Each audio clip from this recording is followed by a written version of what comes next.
Greetings and salutations, all you beautiful individuals. It is another epi of League Unlocked. Here, I'm Mark here with you absolute beauties as we begin the final stint of World's qualification. Team number 15 going to the World Championship today. It was Top eSports throwing down against Invictus Gaming, and we were questioning, okay, who's got the quicker mental bounce back between these squads? That was the biggest thing coming into this series, and even though Top eSports were the more recent ones suffering a devastating loss in, the grand finals, it looked like IG were the ones that took longer to bounce back mentally, and they just did not bounce back because the entire day, this whole series, they just looked a bit tilted, like they were rushing things, they're doing bad flanks, they're not accounting for vision, just getting completely caught out. It looked like they were just, like they had somewhere else to be and they were rushing through these games. 3-1 series victory for Top eSports, and even that one game that you see from Invictus Gaming go their way. Yes, you're right. You see those signs that not everything is settled. Not everything is right as far as where this team has been at their very peak throughout this year. And yes, you can go through and even get through playoffs, gauntlet type of things if you're not at your ultimate peak when you are a very good team that has a lot of other things to fall back on and experience.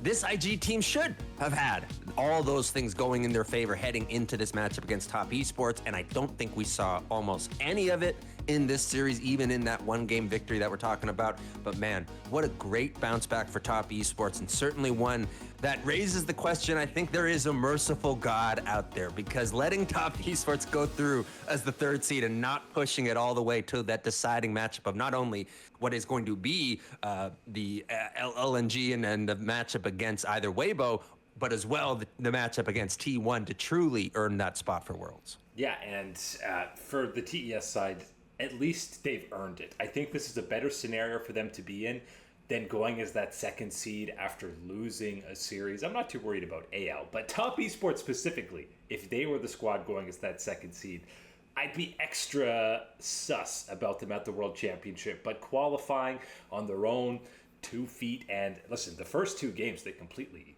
dominated IG. It was deathless for Kanavi. He completely ran the rift in the early mid game, and yes, IG does bounce back in that third game, but then the decider, you see everyone talking about this Lulu mid pick with good reason number one, Lulu mid is by no means meta right now, but we've seen comps built around it. But even this comp, you've got a Misfortune, who's, obviously all about the ulti, less so than auto attacks, a Skarner. I get the Gwen with the Lulu, but as a last pick, supposed to be a counter against something like an Akali, it just doesn't even make sense within this team comp.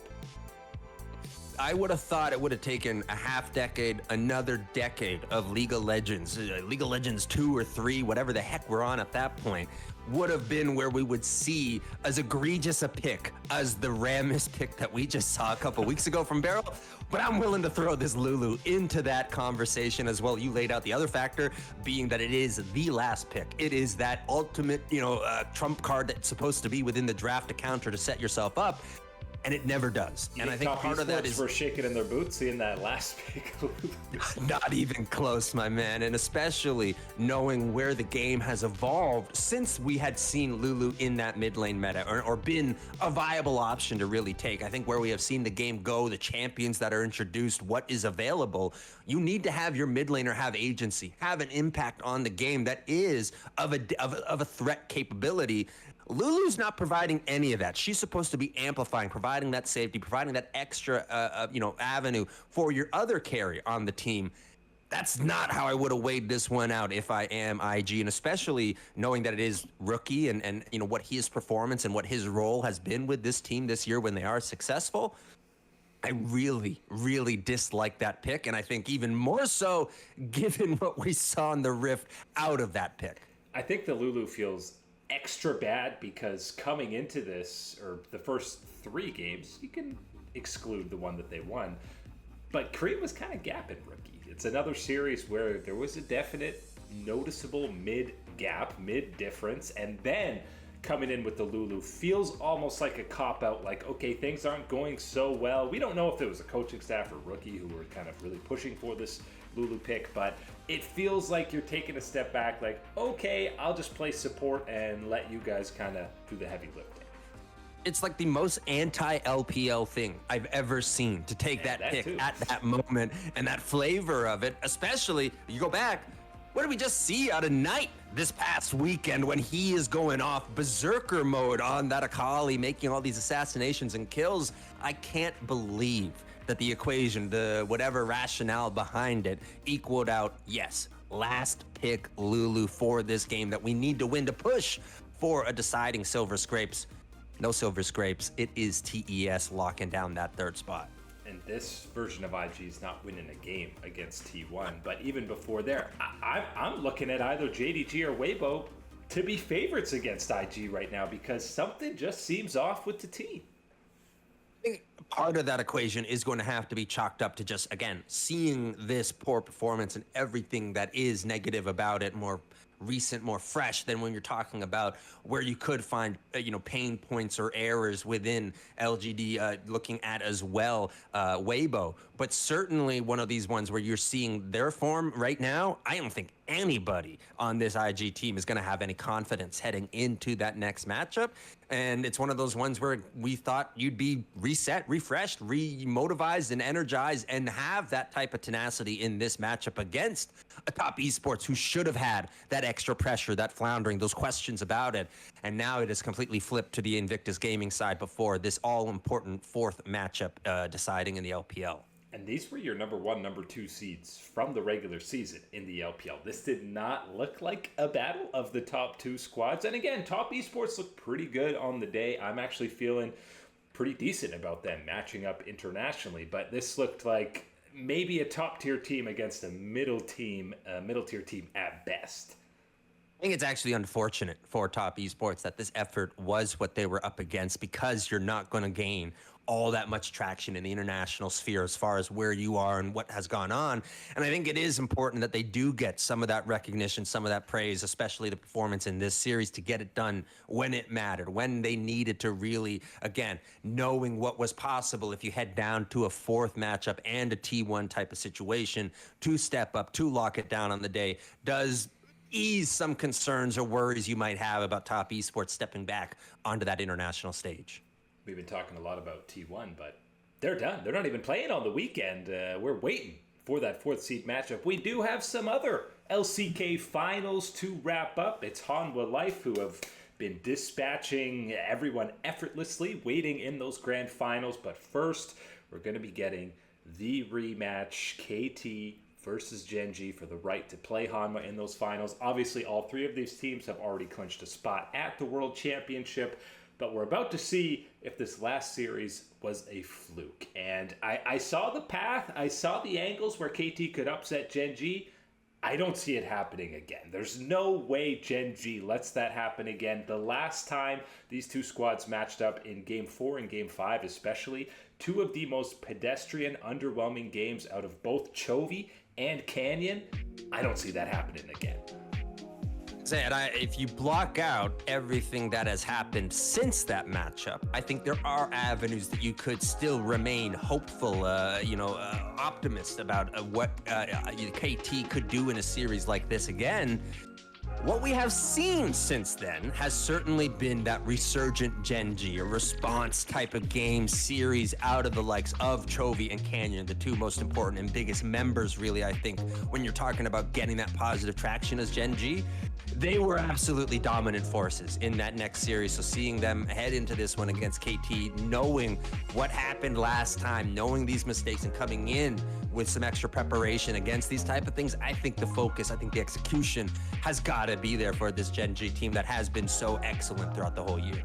And it's especially looking at how Hanwha handled KT in that previous series, very convincingly their side. And Hanwha has no question leveled up here in playoffs, as we've seen by the ludicrous numbers that they're putting up. But I can see Gen G wanting revenge, completely dismantling KT here. I'm looking at a 3-0 to get them back into finals. I will say, Hanwha Gen G, I think that's a 5-game banger either way that it's going. Obviously, Gen G, I mean, I'm hard-pressed to say who would be the favorites in that matchup. Current form, you'd probably say Hanwha, but what we've seen out of Gen G, this entire body of work, still, I think they bounce back and claim a title, but it ain't going to be easy. There's been just so much good from Gen G. It is almost impossible to block out enough of that past history and look purely on that current form, where I think you are correct in saying that I think out of the current form we've seen in these playoffs, you would take a Hanwha Life, given how dominant, given all the positive aspects that we want to see and know are what really drives this team to be a top-tier option in the LCK.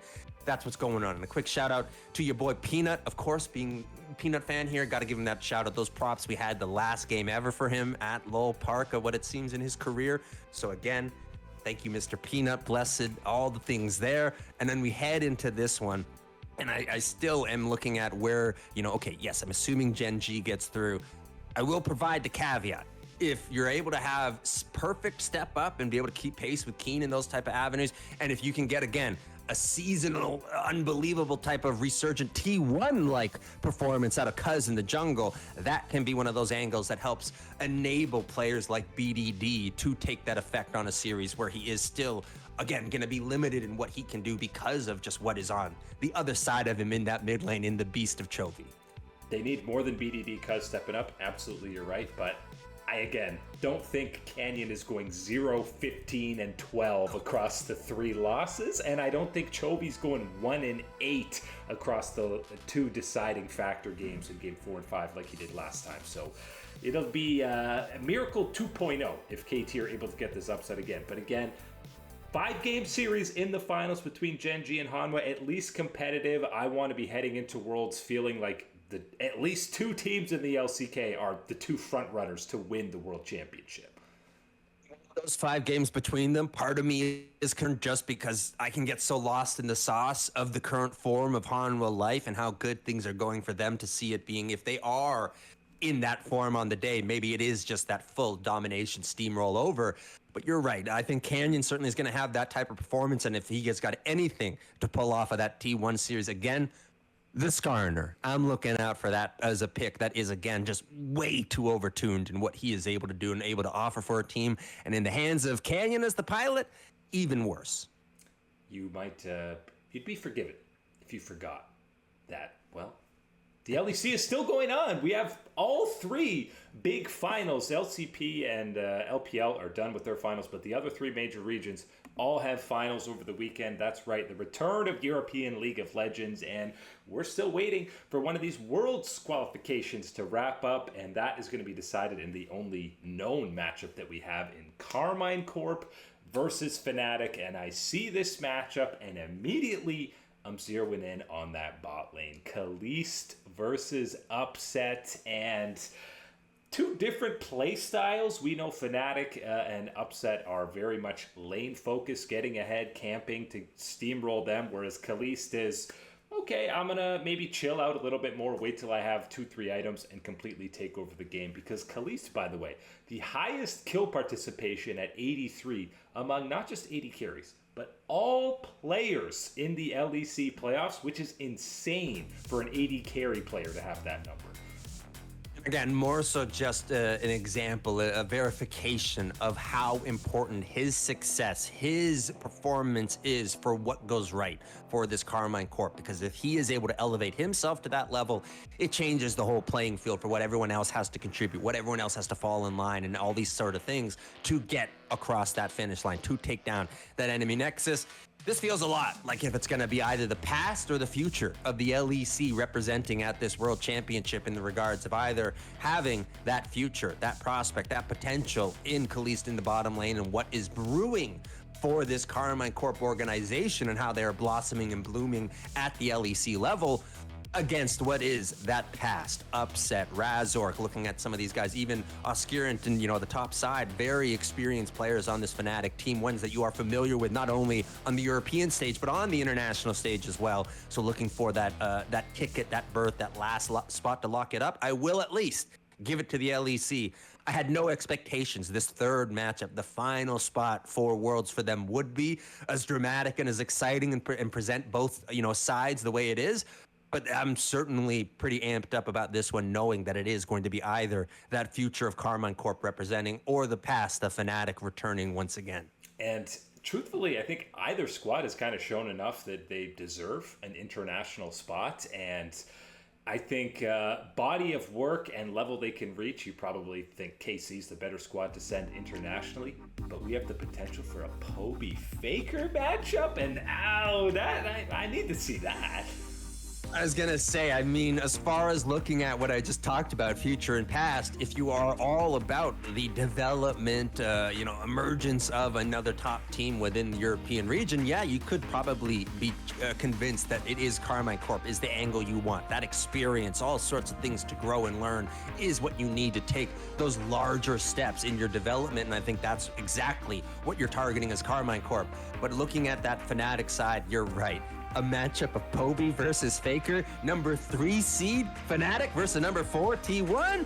That just writes itself how good that is. And listen, both of these squads had some sloppy games against lower tier squads in their last matchups of Giant X and Vitality. We're talking 50 minutes, 10k gold leads thrown from the opposition. So it's going to level up here. I think KC gets the slight edge in this one, but it's far and away the biggest matchup of the weekend in the LEC because we know seeding is less important. Winner's going to play Koi, who's already qualified, and either one of those I think will be an even matchup against Koi, but I think G2 is so locked in right now that they are going to be massive favorites and dominate whoever gets to those finals. And I think we're forgetting Skumond and Lebrov, they want these first titles with G2. It's not like they're tired of winning, like not that Broken Blade, Hansam, and Caps are tired of winning, but maybe in a bit of a lull state, they're still hungry for that first title with the organization.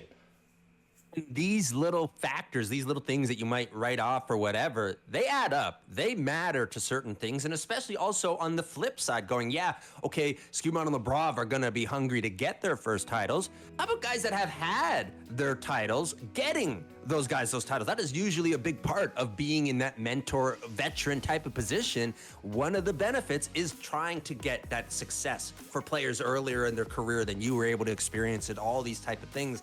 And I think especially with just kind of the vibes that are given off by the veterans on this G2 team, I can absolutely see them rallying, getting a little bit of energy, getting a little bit of extra focus to make sure that they are getting it done for their 2 youngest guys on the squad.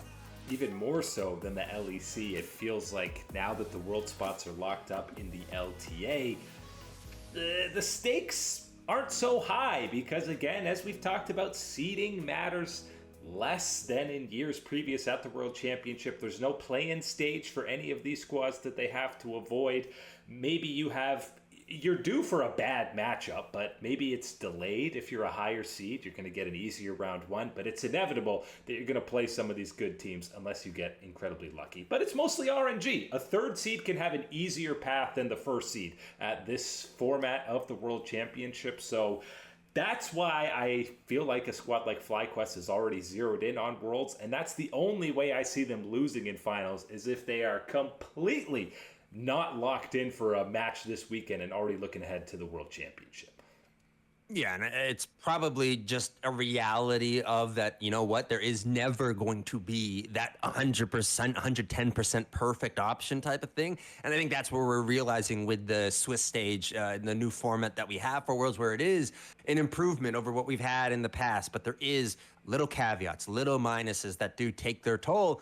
And one of those is going to be just that, yes, seeding isn't all that important, again, where it was before. And you can even look at the LPL and the LCK, sure, not really a lot of that seeding matters, except for making sure you're not in that matchup against the LPL just in case, or against the LCK if you're from the LPL in that type of regard. Otherwise, yes, I'm not all that motivated, all that shifted by where the seeding is, because it is so much about what that luck of the draw is for your next matchup.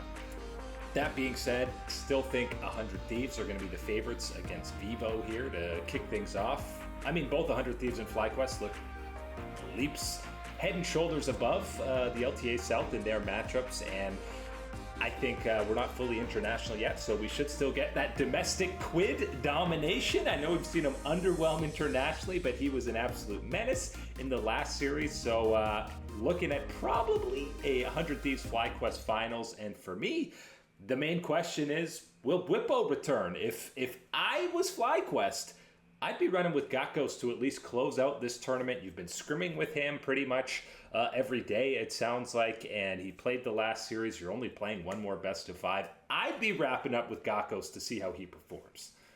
I think that would be the future planning type of idea and plan if you are a FlyQuest, and one that I think, frankly, I'd recommend to them at this point, and given just everything that's happened, where you can, what you have to do if you are going to stick with the Bwipo type of plan and all that goes into the recovery and rehabilitation of image and whatever. And it can change at Worlds. This is just for this tournament. Yeah, but I think that would have been the right call for me, is going with Gakos at this point, especially given what we had seen from him already at this event, and knowing what you already also have with the rest of this FlyQuest roster. I think the opportunity cost of trying something like this would just be absolutely in favor of going for this type of move. I think you're right that 100 Thieves also isn't going to be all that concerned, shouldn't be too much, other than, again, thinking about a hypothetical matchup against FlyQuest in that final situation. The LTA North is absolutely ahead of the LTA South, and certainly we haven't had enough of the interactions between the two of these conferences where you can then go off of the angle of rivalry, animosity, storylines built up past cross meetings, because there isn't a lot of cross meetings. Frankly, there aren't any almost cross meetings between these type of situations and setups. So I think you're, again, going off of very little at this point still left in the LTA. You want a at least competitive showing against 100 Thieves to kind of have some confidence. There's still absolutely confidence that can go into Worlds. You don't want to be heading to an international event fresh off of a 0-3 drubbing at the hand of any other squad, and then you're tilted for scrims when you get beat on, and your tournament's over before it's basically even started. We've seen that out of North American teams for going on a decade now, that ends up being the case. But I think for FlyQuest, it's just give Gakos more time to get comfortable on stage in a best-of-5 setting, because Bwipo, you're going to be able to throw in whatever game you want at the World Championship. So give this young player some more time, some more experience under his belt before you head to Worlds, and then you truly have that 6-man roster option. But that is it today for Liga Online. Eric and Mark here with you. Stunning individuals. Thank you so much for hanging out as always, and we will catch you on that flippity flip.